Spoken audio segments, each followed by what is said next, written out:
Okay, so for those of you guys who have been following Comics Explained for a while, you guys know that there was a point where I did videos where they were kind of like, they could be better, right? I was never really that proud of them. And slowly and steadily over time, we've been kind of reworking them, remastering them, as I call it. Okay, so Blue Marvel, right? Adam Brashear. He is without a doubt probably one of my single most favorite superheroes in all of comic books, because this origin story is insanely amazing. It's one of the best written comic book origin stories of all time in the history of comics. And this is coming from a guy who's been reading comics for 25 years, so I know what I'm talking about. Those of you guys out there who have been reading even longer, you guys know what I'm saying, right? So here's the thing. This initially picks up in basically that with the Mighty Avengers facing off against a guy by the name of AntiMan, and there's a little more to him. We'll find out more about his origin. But here's the important thing about the Mighty Avengers, because a lot of you guys have probably never heard about this team. And for non-comic book readers, you may assume it's just a colloquial way of like referring to the Avengers. Not true. The Mighty Avengers were an actual team. So the idea behind this, let's kind of sidetrack from the story for a second and go back to Marvel's Civil War event. So when Marvel had Civil War, they released the Superhuman Registration Act, and the Superhuman Registration Act required that superheroes basically register themselves with S.H.I.E.L.D. and their government and so on and so forth. And that led to things like the 50-state initiative. The bad guys, quote unquote, Reed Richards and Tony Stark and Ant-Man Hank Pym, the guys who were in support of superhuman registration, they won.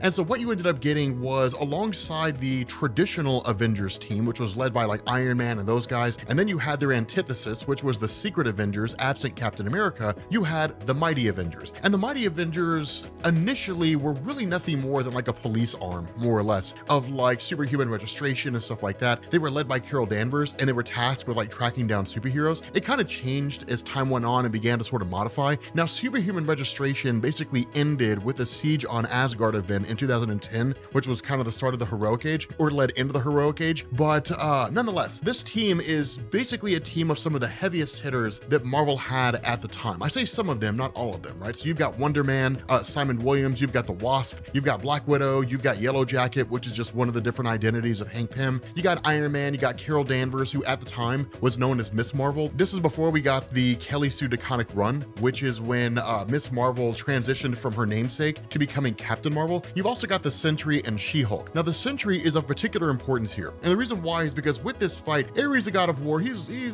okay, he's cool. But when these guys are facing off against Anti-Man, they're getting absolutely decimated. The fact that this guy was able to go toe-to-toe with the Sentry is insane, because the Sentry is one of these characters where he's kind of like Marvel's version of Superman, or one of Marvel's versions of Superman. Marvel's also got characters like Blue Marvel himself, which is very much a Superman-esque character. But the fact that these guys are able to hold their own, and the fact that, Anti-Man's able to go toe-to-toe with a man like the Sentry who's so astronomically powerful is quite impressive. Now, ultimately, they end up getting the upper hand on this guy. But the whole thing about Anti-Man is he keeps spouting this idea that like the planet, basically like humanity needs to die, that humanity is a plague, is causing nothing but problems on the world, that like the best thing to do is to wipe out humanity and then to just start over. But in the middle of this whole conflict, he makes this offhanded statement: if the Blue Marvel couldn't stop me, what chance have any of you guys? And that's true, right? Because the Blue Marvel is a powerhouse. That's the thing, man. Like Adam Brashear, dude, this guy is on a whole different level of power. It's absolutely insane. But as soon as he makes that comment, within moments, he basically starts to vanish. He just kind of starts breaking down and disappearing, and nobody really knows where he goes to. At this point, it's just kind of regrouping, right? You have like the Sentry, and you got all these guys, and the Sentry makes this comment like he's never fought someone so powerful before. And this was really just like Kevin Grevioux, the guy who created this story, establishing just how powerful Anti-Man is. Because the Sentry is one of these characters where when he gets involved into a fight, he almost never loses. The only exception to that is how Marvel kind of treats his character, which sort of sucks. But to give you guys perspective on the power of the Sentry, this is a guy that has multiple personality disorder. So his Clark Kent-esque persona, if we can call it such a thing, is Robert Reynolds. That's him in just his baseline human form. The version you see here, where he's like golden and he's got the hair and everything, that's Sentry. So that's like if he was basically Superman. Then the question is, what if Superman were a bad guy? And that's the Void. Now the Void's power is limitless, right? There's no real way to defeat the Void. There's one story, like a what if story, where he basically kills all the superheroes on Earth and then goes out into the universe and kills everybody else. The Void persona persona of the century. There's one point when he first shows up in Brian Michael Bendis's New Avengers where like the combined forces, right? This is the combined forces. The combined forces of the Fantastic Four, the Avengers, and the X-Men are not enough to stop the Void. It's insane. It's just, and we're talking about like full contingents, right? So like all the Avengers, all the Fantastic Four, all the X-Men, none of them are powerful enough to hold this guy off when they're all working together. It's just an insane level of power. So what we end up doing is while they're regrouping, we jump back to 1962. And this is where the story gets amazing, right? This is where the story just gets absolutely mind-blowingly amazing. So you jump back to Blue Marvel himself facing off against AntiMan. And in this initial skirmish where the two of them are fighting each other, we kind of get AntiMan doing saying the same thing he was before, that humans are beyond saving, right? There's no way to bring them back, right? Humans are just kind of this hopeless thing. Right now, it's not really meant to say that, I guess it does seem a little nihilistic, right? A little, cynical, but it's one of these things where once the story comes into full view and you get the full context of what's going on, that AntiMan's actually not wrong. All the world's problems happen because of people, right? It's not some kind of invisible hand out there that's moving things around, some invisible specter that makes bad things happen. All the worst things in the world happen because of people. But the other side of that coin is all the best things in the world happen because of people. We as people, we're complicated and we're messy. We're hypocritical. We do things that don't make any sense, right? There's no real rhyme or reason or logic to human beings, right? If we were entirely rational beings, we wouldn't really have emotion. If emotion was logical, it wouldn't be called emotion. So because of that, we as people are messy. But that's kind of the big difference between Blue Marvel and AntiMan. AntiMan is exceedingly cynical of humanity. He views humanity as people who just, if people wanted to fix the world, they would have, but they haven't, so they don't want to. That's the perspective that AntiMan has of the world. Blue Marvel is a lot more hopeful in the sense of saying like they will stumble, they will fall, they'll screw up, but in the end, our job as superheroes is to help them become better, right? To show them a better way. We could force humanity to operate the way that we want them to, but that's not what we're here for. And so ultimately, you kind of have this back and forth battle going between the two. And I mean, this is back and forth, like picking up cars and throwing them. Buildings are getting smashed. And this is not designed to display the full totality of their power, right? It's not like, Blue Marvel can pick up a car and that's where he peaks. That's not what this is designed to show. That's not what this is designed to do. Believe me, he's much, much stronger than being able to pick up a car. But at the end of the day, AntiMan basically just kind of establishes that he can't really be redeemed here, right? There's no real saving him. There's no real like getting him to come back from the edge and talking him down. The only way for Blue Marvel to defeat him is to basically stop him the only way he knows how, to pummel him and essentially kill him, right? That kind of seems to be how it is. Now, he doesn't necessarily kill him, but he does beat him within an inch of his life, right? Now, here's the important thing, and this is why the Legend of Blue Marvel is so significant when it comes to the Black community in comic books. What ends up happening here is in the middle of, once this whole fight is over, he emerges from the rubble, but his mask is torn. Now notice, everybody was cheering him on, right? Everybody was like, yeah, everybody was cheering him on. And remember, this takes place in 1962. When his mask is torn and he comes up, people realize he's Black, right? Switch over to the Pentagon War Room. The Pentagon War Room, of course, you have Robert McNamara, you've got the President of the United States at the time, John F. Kennedy, you've got a whole bunch of people who are here. But the biggest issue, the thing that they're talking about is the world and the United States has come to the realization that the America's and even the world's most powerful superhero is a Black man. Now, here's the thing to know. At the time this story was written, or at least the point this story takes place in, which is in 1962, this predates the arrival of the Fantastic Four, Spider-Man, the X-Men, all that kind of stuff.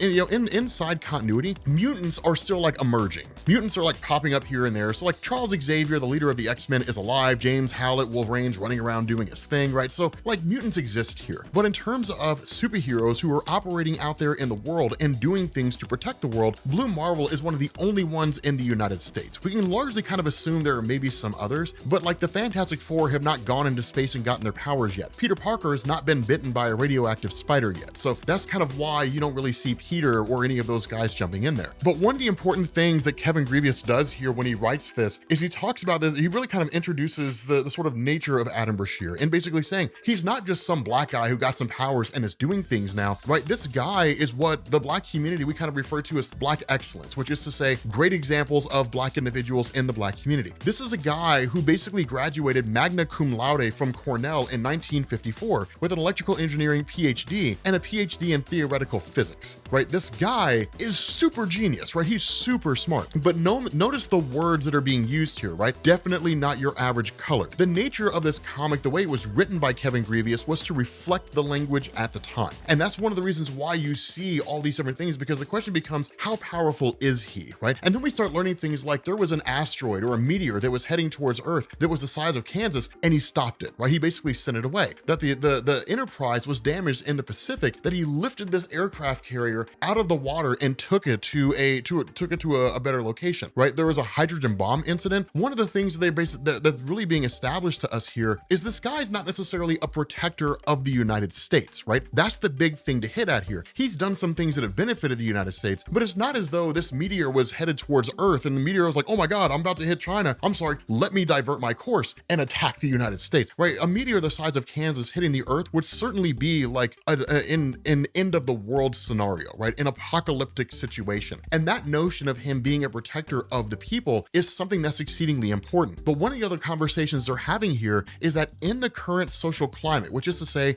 during the time this story takes place or this kind of flashback takes place, is during the civil rights movement, that the government's afraid. The government's afraid and sort of scared of what all this might mean. Now, in terms of what the government's actually afraid of, that core particular thing, that comes by way of us switching over to Adam Brashear when he's requested by President Kennedy. And he's basically brought, along, by the Secret Service to the White House. But along the way, we get this kind of flashback, so sort of a flashback in a flashback of his time when he was fighting in the Korean War, because he was a member of the US military. And what you end up getting here is this scenario where you have Connor Sims, who was the friend of Adam Brashear, and that they ended up running into an ambush during the Korean War. And this guy actually saved the life of Connor Sims. But despite saving the life of a fellow soldier who was a white guy, the result was that Adam Brashear was never really accepted. He constantly ran into racism almost everywhere he went, being called all manner of derogatory terms that were designed to demean him, right? To bring him down, to tear him down. And you even have this situation where you have members of the Marine Corps who were telling him that, like, you can get all the commendations that you want, right? But like at the end of the day, you're still gonna be and you guys know what it is they say, right? I mean, of course, you kind of cut off before you actually get that statement, but in the face of all of that, he still holds strong, right? Because it's one of these things where it's kind of like, yeah, I mean, you guys can call me that all you want to, but at the end of the day, I've achieved more in this life than you have. So what I don't hear is bigotry and racism. What I hear is jealousy and anger, right? And so because of that, it's a kind of an amazing exchange that goes on here. But switching back to the war room, the conversation between John F. Kennedy, the president at the time, and Bobby Kennedy, his brother, we basically get Robert Kelly stepping in. Now, Robert Kelly at this point in time is working for the NSA. And really, Robert Kelly hasn't actually run for senator yet. He will become senator at some point in time. But for those of you guys who are not really familiar with Senator Robert Kelly, when Chris Claremont took over the X-Men titles, and even a little bit leading up to his time taking over the X-Men, Senator Robert Kelly was a guy who was staunchly against mutants. This is a guy who basically helped to spearhead the events of Project Wide Awake. Now, again, we'll follow up with what Project Wide Awake means here in a future video, because it's one of these things where Kevin Grevioux kind of changed it up and basically said it started with Blue Marvel, which was sort of insane, right? Because Project Wide Awake was just a huge event. But basically you have Senator Robert Kelly who kind of comes in and says, look,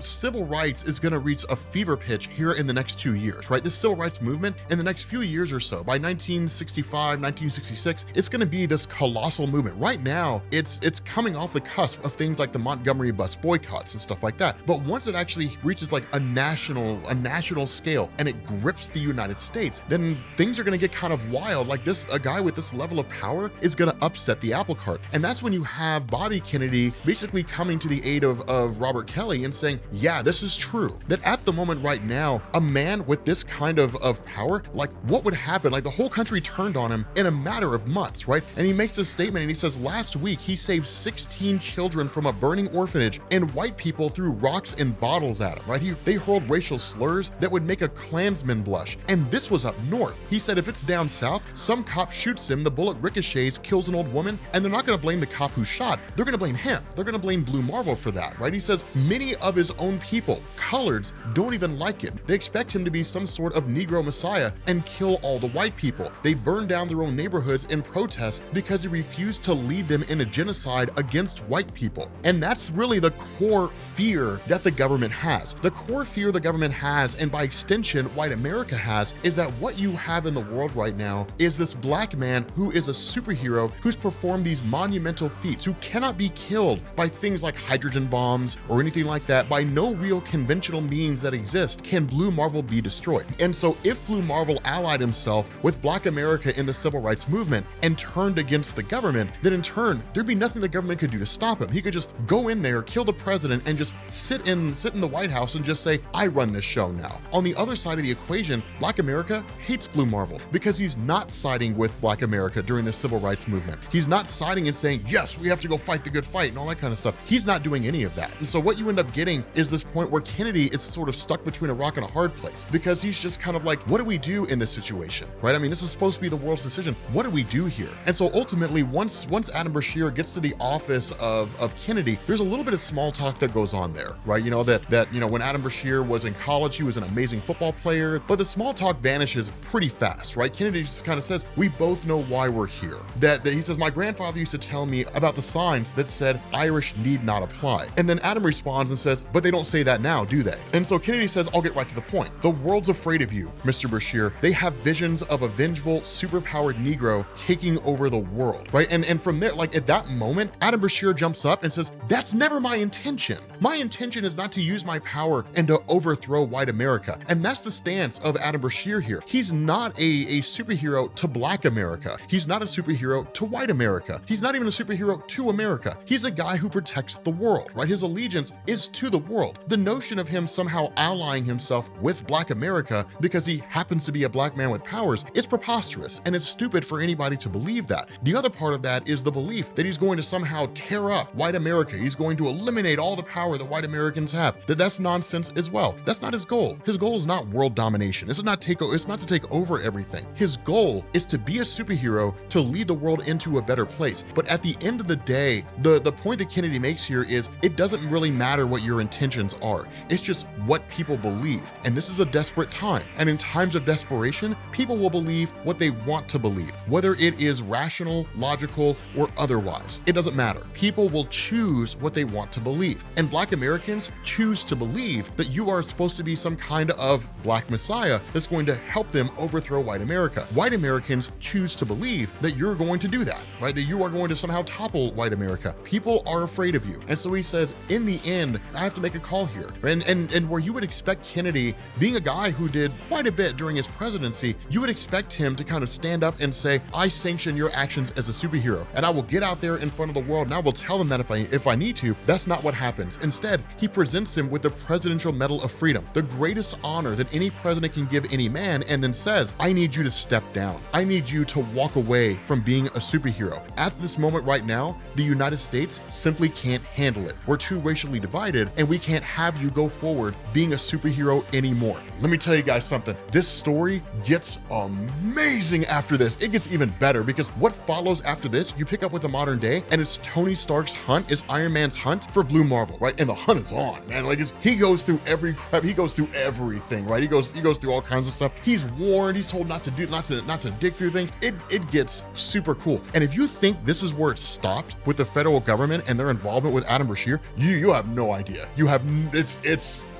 It's one of the best stories ever told in comic books. So with that being said, guys, we're gonna bring this video to an end. If you are new here to Comics Explained, make sure you guys hit the sub button to become part of the Rob Corps. If you guys enjoyed this video, make sure you drop a like, and I will catch you all later.